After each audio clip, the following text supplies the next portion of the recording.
Pues continuamos, amigos, en esta amena entrevista con la profesora Dulce María Flores y preguntándole cómo finalizó ese capítulo, ese episodio del que ella nos comentaba.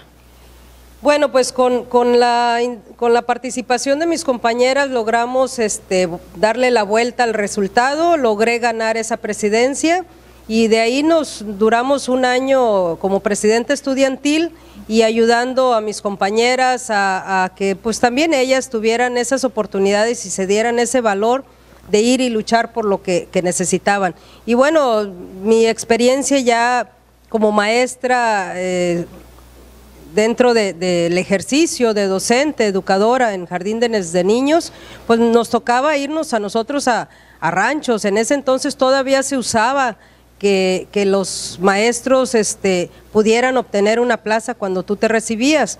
Yo como presidenta de estudiantil me dieron la oportunidad de tener plaza donde yo quisiera, pero déjame decirte eso, yo creo que ahí hay que ser congruentes con nuestra manera de exigir y nuestra manera de pensar. Cuando a mí me dijeron que yo tenía derecho a 5 plazas por haber sido presidenta de la Normal para Educadoras en ese momento, que esas plazas yo las diera a mis amistades y que una de ellas era para mí y que podía inclusive quedarme a trabajar en la ciudad de Guadalajara, en un lugar muy cómodo. Yo creo que para nosotros conocernos y darnos esa experiencia, hay que ir y tomar lo que nos toque por suerte, ¿no?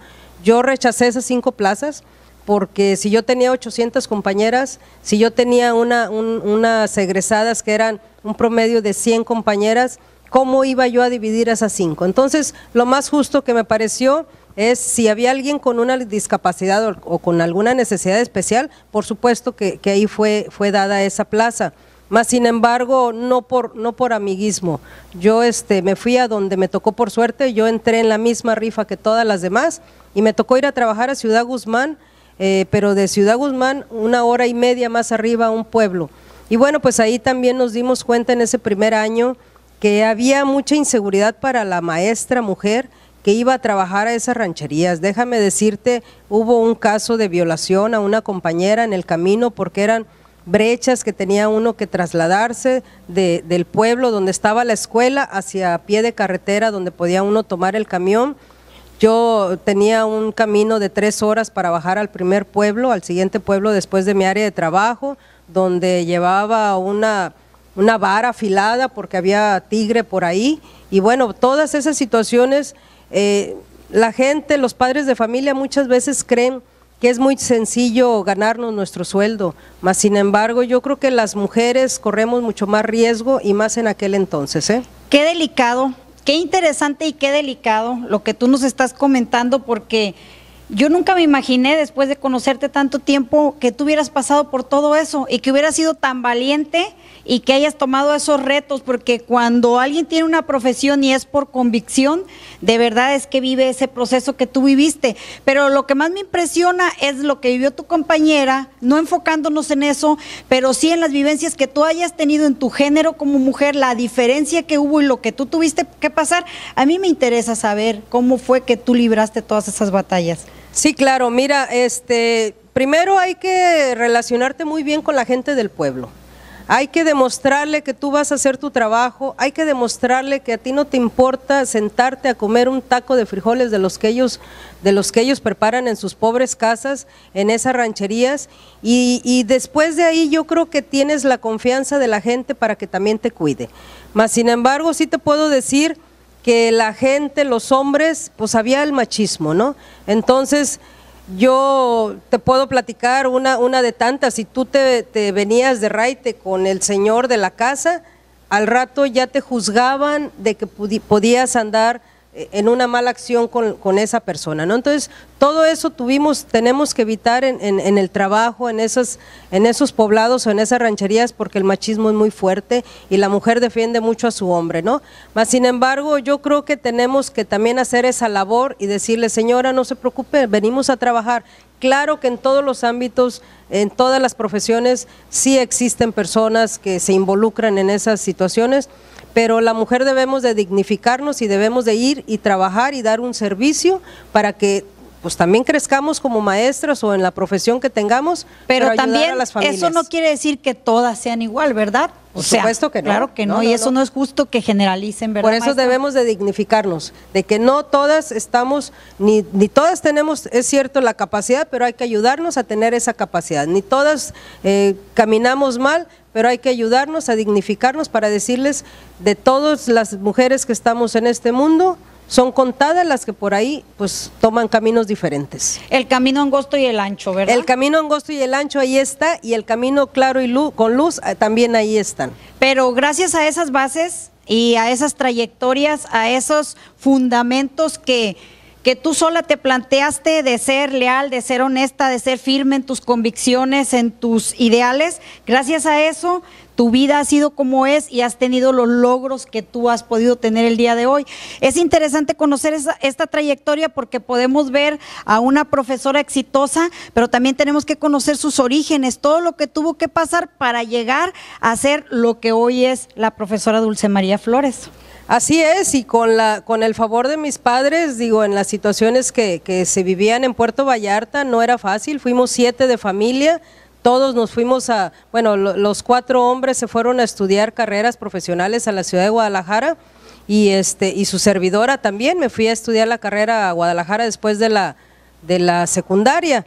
Pero quiero decir que pues tuvimos todo el apoyo para nosotros realizarnos profesionalmente, quienes quisimos entre los hijos de mis papás, y ellos hicieron su mejor esfuerzo para sacarnos adelante.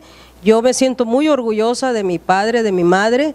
Mi madre también tuvo su etapa donde incursionó en una vicepresidencia, con el famoso no lo queremos, también luchamos, me tocó estar en esa batalla donde yo, pues pegada a las faldas siempre de mi madre, porque ella fue muy protectora con nosotros, fui a esa lucha, me tocó estar con ella cuando se tomó la presidencia, y también me tocó estar en la calle cuando llegó el ejército y nos levantó, como muchas otras amigas de nosotras que estuvieron en esa lucha, pero hicimos lo posible para que no se impusiera un candidato que no queríamos en Puerto Vallarta.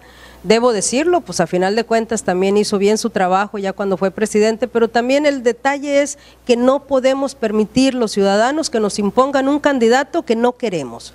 Yo creo que debemos de tener la libertad de tomar esas decisiones y dejar de lado la compra del voto y dejar de lado todo ese tipo de prácticas que se dan por culpa de nosotros como ciudadanos. Cuando yo fui líder sindical de los maestros, fui por 2 ocasiones líder sindical de la sección de maestros aquí en Puerto Vallarta. Yo me vine en el 85 a trabajar a Puerto Vallarta ya hasta la fecha, que ya son 31 años de maestra.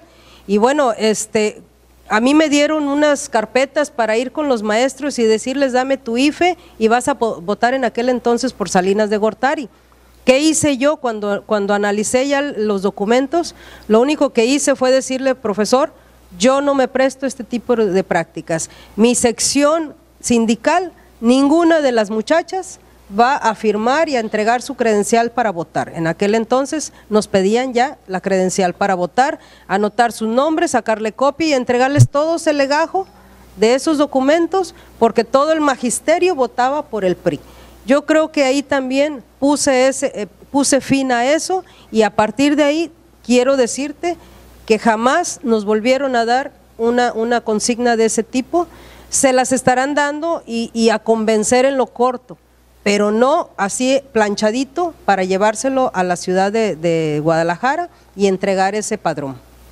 Qué interesante, a mí esto me enseña y me deja que nada es por casualidad, que para todos se lucha y se trabaja, que los ideales no solamente, este mundo está lleno de soñadores y pensadores, pero solamente aquellos que se atreven a dar pasos de fe y caminar, aunque vean el mundo lleno de obstáculos. Yo veo aquí una dinastía, yo veo sangre de campeones, porque desde la mamá que impulsaba y no dejaba, y es que es bien importante porque las mujeres como madres de familia, los matriarcados y todo, el ejemplo arrastra, y nosotros tenemos que impulsar a los hijos con nuestro ejemplo. ¿Cómo es una mujer si ve a su madre llena de miedo? Esta mujer tenía una madre de empuje y pues vean lo que logró con ella, ¿verdad?